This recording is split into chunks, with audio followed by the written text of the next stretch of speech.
Hello everyone, I hope and believe कि आप लोग बहुत ही अच्छे होंगे यार। To the amazing platform of unique class of physics with Anurag. मेरा नाम है अनुराग यादव और इस प्लेटफॉर्म में आपका मैं स्वागत करता हूं। आई होप कि आप लोग अपनी पढ़ाई को स्टार्ट कर रहे होंगे और चला रहे होंगे, ठीक है। तो आज का हम लोग का टॉपिक है कोऑर्डिनेशन कंपाउंड।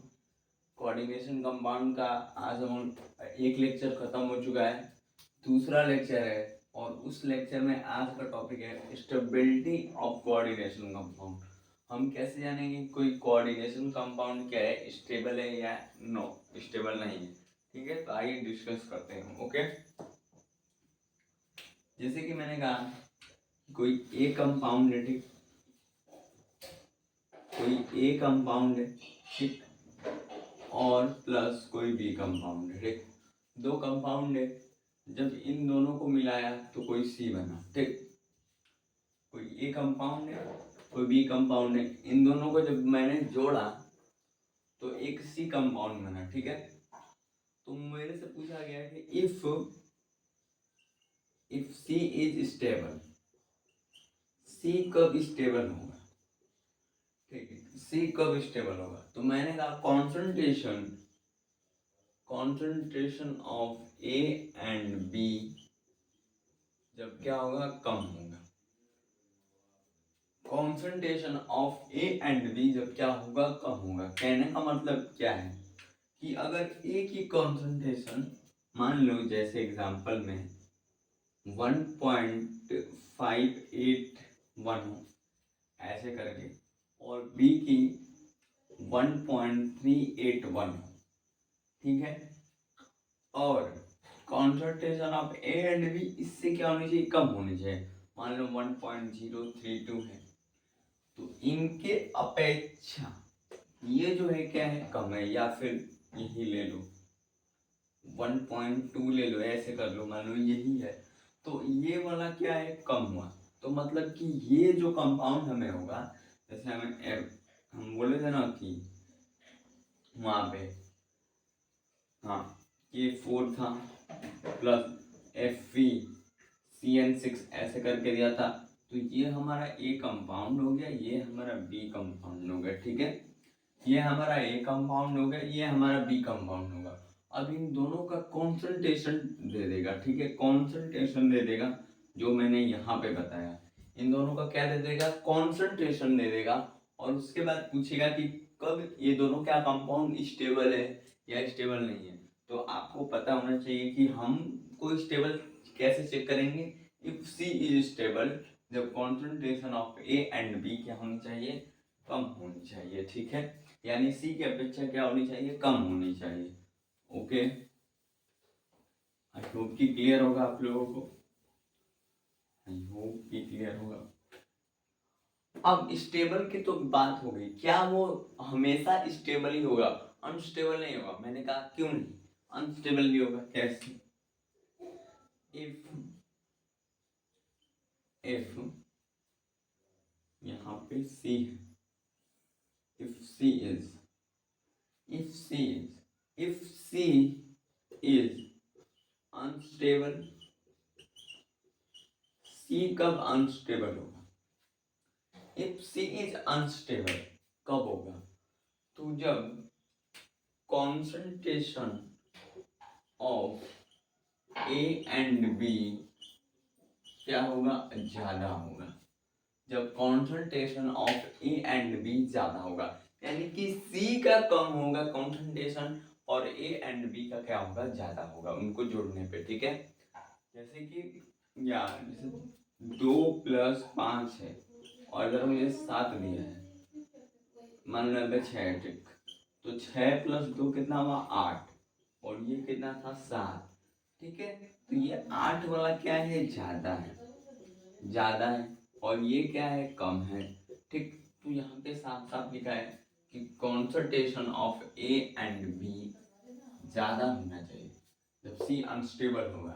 तो यानी कि ये वाला चीज ज्यादा है, ये कम है, तो यानी कि ये अनस्टेबल हो जाएगा। वो जो कंपाउंड है क्या हो जाएगा, अनस्टेबल हो जाएगा। आई होप कि क्लियर होगा आप लोगों को। कंपाउंड क्या हो जाएगा, अनस्टेबल हो जाएगा, ठीक।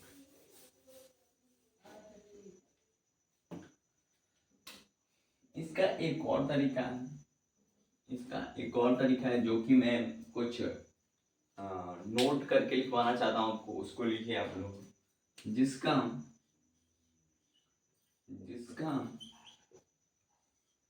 केएफ ज्यादा, इसका केएफ जो है,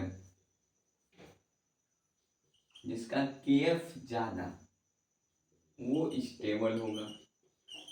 यहां से भी अगर कॉन्सेंट्रेशन ना दिया हो तो केएफ से चले जाना, ठीक है। और जिसका केएफ जो है कम होगा वो क्या होगा, अनस्टेबल होगा, ठीक है, वो अनस्टेबल होगा। जिसका केएफ ज्यादा होगा वो क्या होगा, हमारा स्टेबल होगा।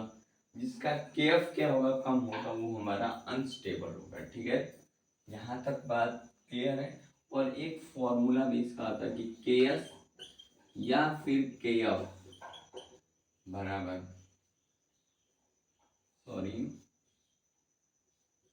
प्रोडक्ट बटा में रिएक्टेंट। क्या होता है, प्रोडक्ट बटा में रिएक्टेंट। यहां से भी कर सकते हैं, जो प्रोडक्ट दिया होगा वो उसका फॉर्मूला, उसका वैल्यू पुट कर देंगे, जो रिएक्टेंट का दिया होगा उसका वैल्यू पुट कर देंगे, ठीक। यहाँ से एक फॉर्मूला ये भी है। लेकिन देखो फॉर्मूला खेलोगे तो ये तो गलत बात है कि हर फॉर्मूला हमें याद नहीं रहता है। तो ये दो कॉन्सेप्ट थे तुम्हारे लिए, की कॉन्सेप्ट जिसे कहते हैं। तो इस कॉन्सेप्ट से जाओगे तो अच्छा होगा, तुम्हारे लिए बेटर होगा। अगर फिर भी किसी को नहीं आए तो फॉर्मूले तुम्हारे पास सामने है, ये फॉर्मूला लगाना, तुरंत आंसर आ जाएगा, ठीक है। तो इसको नोट डाउन जल्दी आप कीजिए।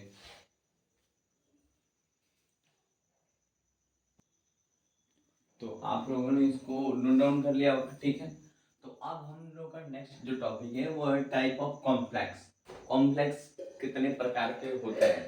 तो कॉम्प्लेक्स भी होते हैं, ऐसे क्या होते हैं, दो प्रकार के होते हैं, परफेक्ट और इनपरफेक्ट कॉम्प्लेक्स, ठीक। लेकिन इन द बेसिस ऑफ जो हम जाएंगे, हम जो जाएंगे तो वो चार प्रकार के हो जाएंगे। सिंपल आयन कॉम्प्लेक्स कटायन हो जाएंगे, ऐसे हो जाएंगे। सिंपल कटायन या क्या बोलते हैं, कॉम्प्लेक्स कटायन सिंपल आयन हो जाएंगे। कॉम्प्लेक्स कटायन सिंपल आयन, ये दो हो गए। फिर एक न्यूट्रल वाला आ जाएगा, ठीक है। और एक आ जाता है कॉम्प्लेक्स कटायन कॉम्प्लेक्स आयन, ठीक है। देखो तो ये टाइप ऑफ कॉम्प्लेक्स है।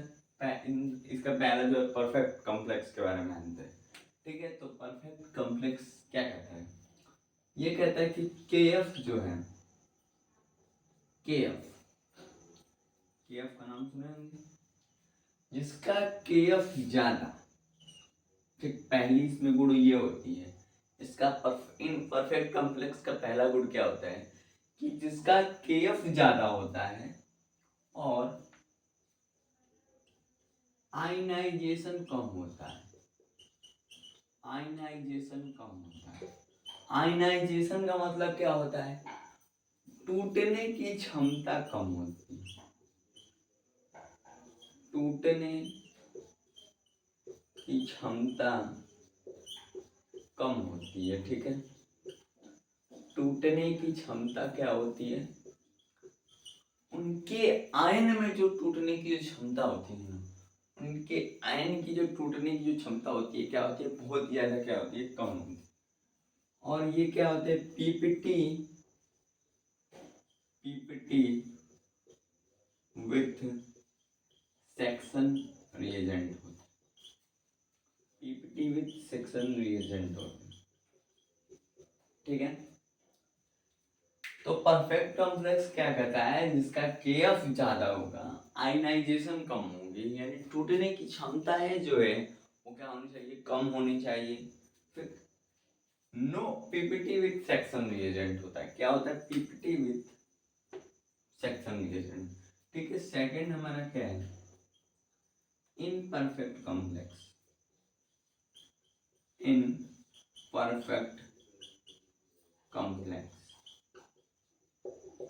इनपरफेक्ट कॉम्प्लेक्स क्या कहता है, इनपरफेक्ट, तो सुनना, इनपरफेक्ट क्या कहता है, जिसका केएफ कम होता है, जिसका के एफ क्या होता है, एक सेकंड में मैं बार बार एफ को ऊपर कर दे रहा हूँ, जिसका के एफ क्या होता है, कम होता है।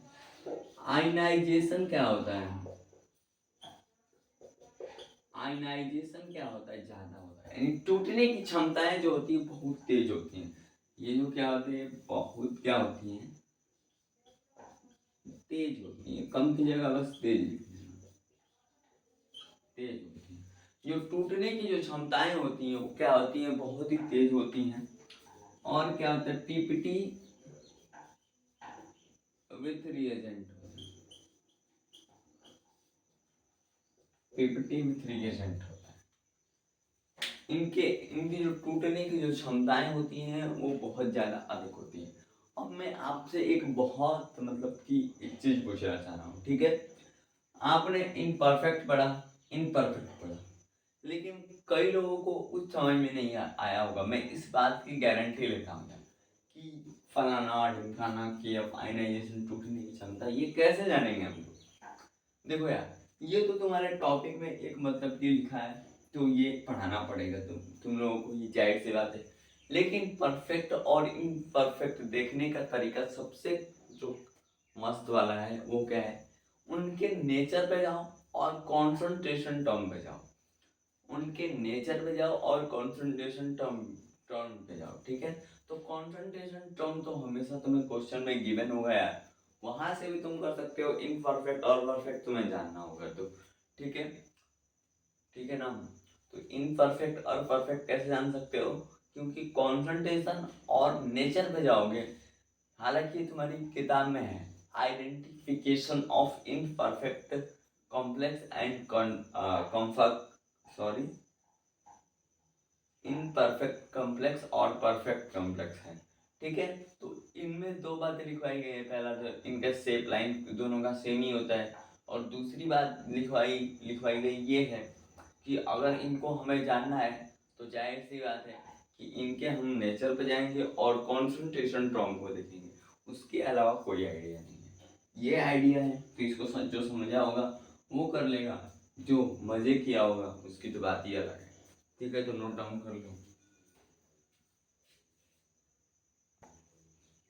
तो नोट कर लिया आप लोगों ने। अब हम लोग टाइप ऑफ कॉम्प्लेक्स क्या करेंगे इन द बेसिक्स पे, बेसिक के बारे में जानेंगे हम लोग। कैसे आएंगे, कोई सिंपल कटायन है, कॉम्प्लेक्स आयन है, कैसे कैसे कैसे, आओ देखते हैं, ठीक है। तो अपने नीचे लिख लेना है ना, टाइप कॉपी में type of complex in the basis of, ठीक है, इन द बेसिस ऑफ, ठीक है। तो पहला उसमें लिखना, उसमें पहला लिखना सिंपल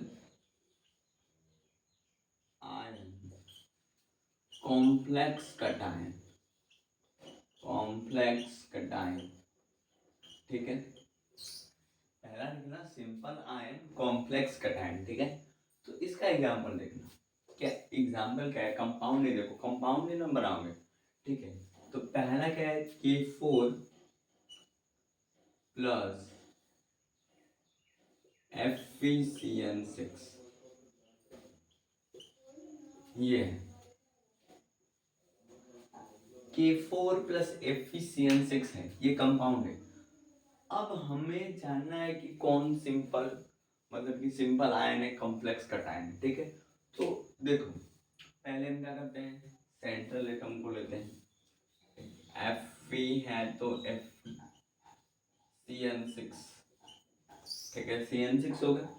अब हमें पता है कि K4 यहाँ पे है, यहाँ पे अगर 4K है तो जरूर यहाँ पे 4 नेगेटिव हुआ होगा, तभी यहाँ पे 4 प्लस है। देख रहे हैं, ध्यान से सुनना, समझने वाली बात है, बहुत ध्यान से सुनना।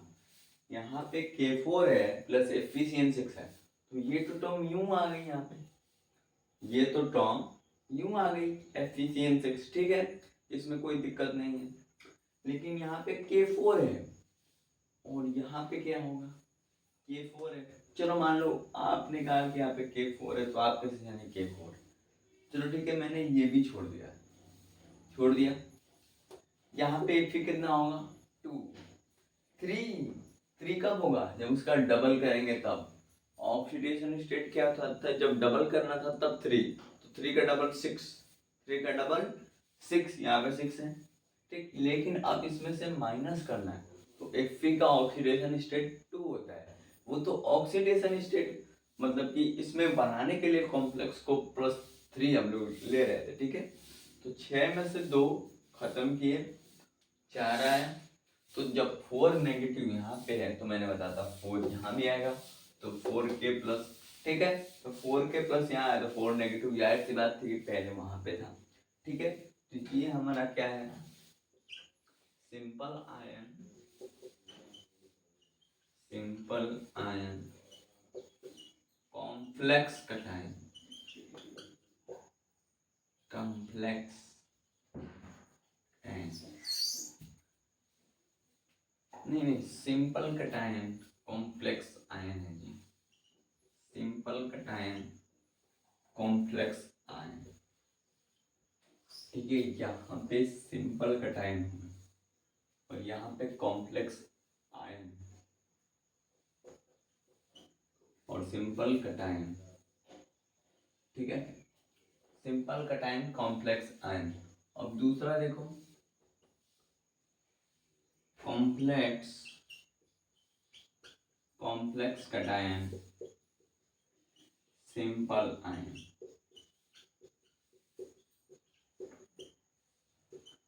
कॉम्प्लेक्स कटायन सिंपल आयन, ठीक है। अब इस कंपाउंड में देखो, AgNH3 का होल ट्वाइस Cl, ठीक है।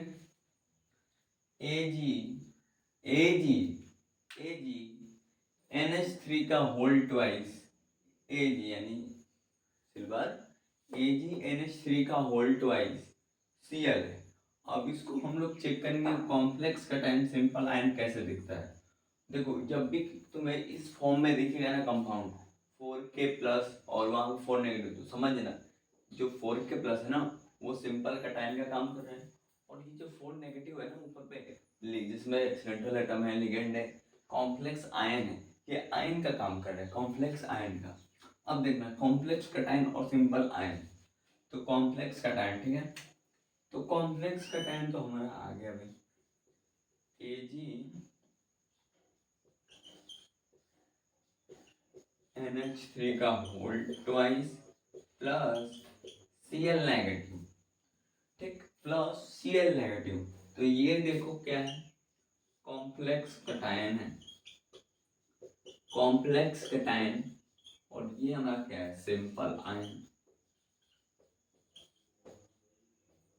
सिंपल आयन, ठीक है। तो कॉम्प्लेक्स कटायन कैसे होता है, Agn इसके ऊपर +4 होगा, अरे सॉरी प्लस होगा, ये तो प्लस होगा 4 के प्लस 10 के प्लस कुछ भी हो सकता है प्लस के, तो वो क्या होना चाहिए मतलब कॉम्प्लेक्स कटायन। और सिंपल आयन के ऊपर जो होगा नेगेटिव, जैसे हालाइड, जितने भी हालाइड आएंगे यानी फ्लोरीन, क्लोरीन, ब्रोमीन, आयोडीन जो भी आएगा सब मतलब नेगेटिव में ही रहेंगी, तो वो सिंपल आयन का काम करेंगे, ठीक है। तो इतना नोट डाउन कर रहे यार आप, नोट डाउन आपने कर लिया। हम लोग कम अब तीसरा देखने जा रहे हैं, तीसरा कॉम्प्लेक्स कटायन कॉम्प्लेक्स आयन, ठीक है। तो आइए देखते हैं, Pt प्लेटिनियम NH3 का होल 4 प्लस PtCl4, ठीक, ये हमारा कंपाउंड है। तो जब इसको हम कॉम्प्लेक्स कटायन और कॉम्प्लेक्स आयन में लाएंगे तो ये हमारा बनेगा Pt प्लेटिनियम NH3 का होल 4 प्लस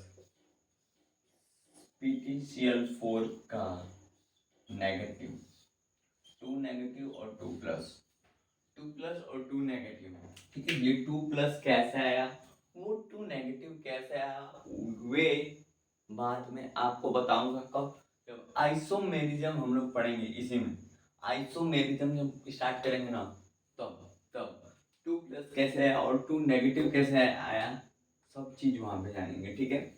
तो अभी के लिए शांत रहना, ठीक है। तो PtNH3 का होल 4 प्लस PtCl4 था ये कंपाउंड, और हमारा कॉम्प्लेक्स कटायन कॉम्प्लेक्स आयन कुछ ऐसा दिखता है, ठीक है। यहाँ पे कटायन भी होगा, कॉम्प्लेक्स कटायन भी होगा और कॉम्प्लेक्स आयन। तो इसको इस स्ट्रक्चर को याद कर लो अपने दिमाग में, ठीक है। Neutral NiCO4।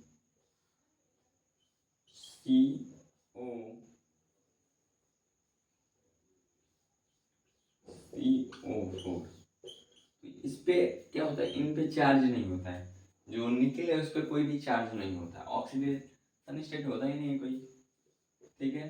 तो जिसपे मतलब कि कंपाउंड के ब्रैकेट के ऊपर, कंपाउंड के ब्रैकेट के ऊपर कोई चार्ज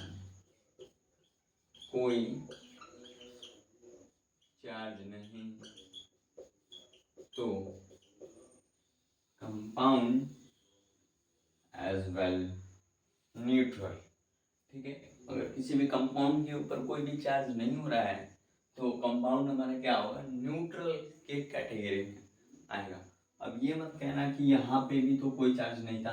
देखो जब कंपाउंड बनाने जाओगे, कंपाउंड बनाने की बात कर रहा हूँ, जब तुम न्यूट्रल पहचानने की कोशिश करोगे, जैसे तुम्हें दे दिया ये और तुमको न्यूट्रल बनाना है, तो जब तुम देखोगे कि निकल पे कोई चार्ज ही नहीं होता, ये चीज़ तुमको याद करनी पड़ेगी भाई। साफ साफ बोल दिया मैंने, जैसे कि मैंने इस पे याद रखा है। अब अभी के लिए याद रखना पड़ेगा, जब आइसोमेरिज्म पढ़ लोगे तुम इसमें तब याद नहीं करना पड़ेगा, ठीक है। तो आई होप कि आप लोगों को ये चीज़ इतना क्लियर होगा। तो आज के लिए बस इतना ही। उम्मीद करता हूँ आप लोगों को बहुत ही अच्छा लगा होगा। इतना जानने के बाद कल के लेक्चर में हम लोग नेगेटिव लिगेंड, पॉजिटिव लिगेंड, डिम्काना, अरे सॉरी, न्यूट्रल लिगेंड, एमिडेंटिव, मोनोडेंटिव, बैरिडेंटिव सब जानेंगे, ठीक है। तो आज के लिए बस इतना ही। नमस्कार।